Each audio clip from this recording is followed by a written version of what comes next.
नहमदुहु व नुसल्ली अला रसूलिहिल करीम अम्मा बअदु फ़अऊज़ु बिल्लाहि मिनश शैतानिर रजीम बिस्मिल्लाहिर रहमानिर रहीम। अल्हम्दुलिल्लाह, अल्लाह जी तौफ़ीक़ सां असां 13 पारनि जो मुख़्तसर ख़ुलासो बयानु करे चुका आहियूं।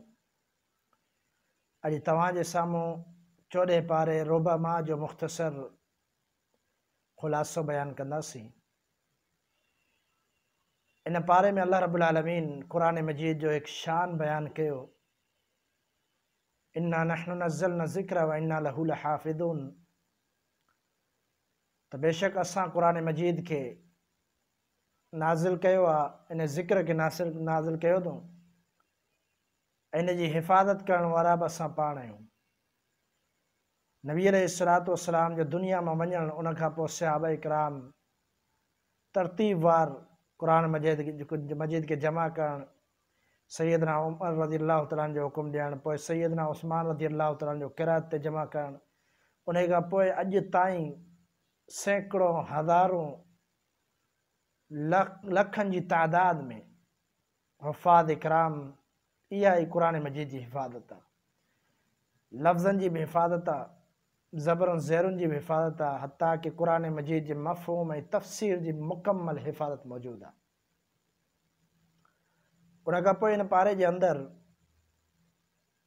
अल्लाह रब्बुल आलमीन सैयदना इब्राहीम अलैहिस्सलातु वस्सलाम जो किस्सो बयानु कयो, महिमान अचण जो।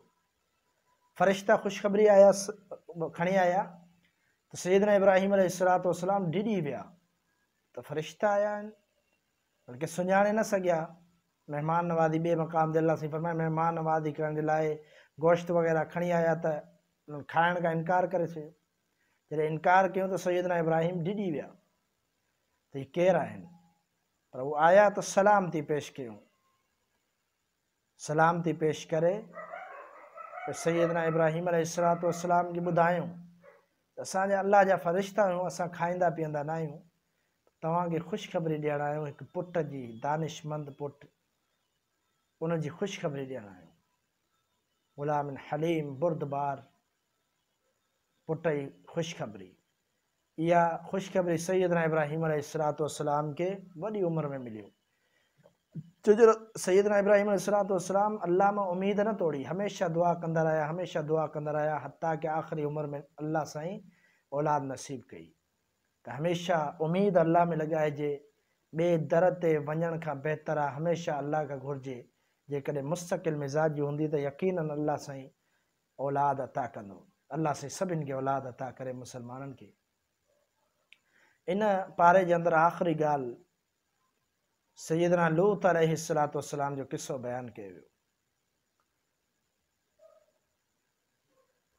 इन 14 पारे जे आख़िर में सैयदना लूत अलैहिस्सलातु वस्सलाम जो किस्सो बयानु कयो वियो त फ़रिश्ता आया, उन्हनि चयो त अॼु असां जेको आया आहियूं, अॼु असां फ़ैसिलो करण वारा, यानी इन खां पहिरीं जेके माण्हू असांखे जुटलाईंदा हुआ, जेके अल्लाह जे अज़ाब खे जुटलाईंदा हुआ, जेके चवंदा इहो को हक़ कोन्हे, सच कोन्हे, पर अॼु असां सच पिया चयूं त असां अल्लाह जी तरफ़ां मोकिलिया विया आहियूं।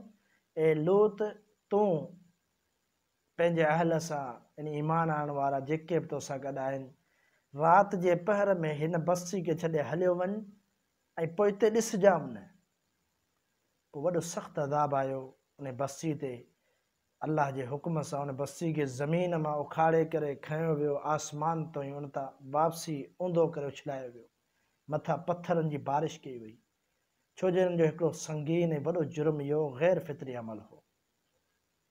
ग़ैर फितरी अमल यानी मर्दनि सां बदकारी करणु, इहो ग़ैर फितरी अमल आहे। फितरत चए थी औरत ॾांहुं अचो, निकाह कयो, पर हिन जो मर्दनि ॾे अचणु ऐं ग़ैर फितरी अमल करणु, इन में इंतिहाई घणो उन्हनि में वाधारो हो। औरतुनि लाइ अहिड़ी दिलचस्पी न हुन, पर मर्दनि में घणी दिलचस्पी ऐं उन्हनि सां ज़्यादती करणु, उन्हनि सां बदकारियूं करणु। इन ॻाल्हि ते अल्लाह रब्बुल आलमीन इंतिहाई नाराज़ थियो ऐं अल्लाह साईं अज़ाब नाज़िल कयो। त अॼु बि असांखे सोचिजे त इहो वॾो अज़ीम गुनाह आहे, इन खां बचणु इंतिहाई ज़रूरी आहे। छो जो अल्लाह जी नाराज़गी पैदा थिए थी, इन अमल ते अल्लाह एॾो नाराज़ थो थिए त क़ौमुनि ते अज़ाब थो मोकिले। छा अल्लाह जे लाइ मुश्किल आहे जेकॾहिं को शख़्स अहिड़ो कमु करे थो या अल्लाह हुनखे हलाक करे या हुनखे अज़ाब ॾिए? अल्लाह लाइ का मुश्किल न आहे।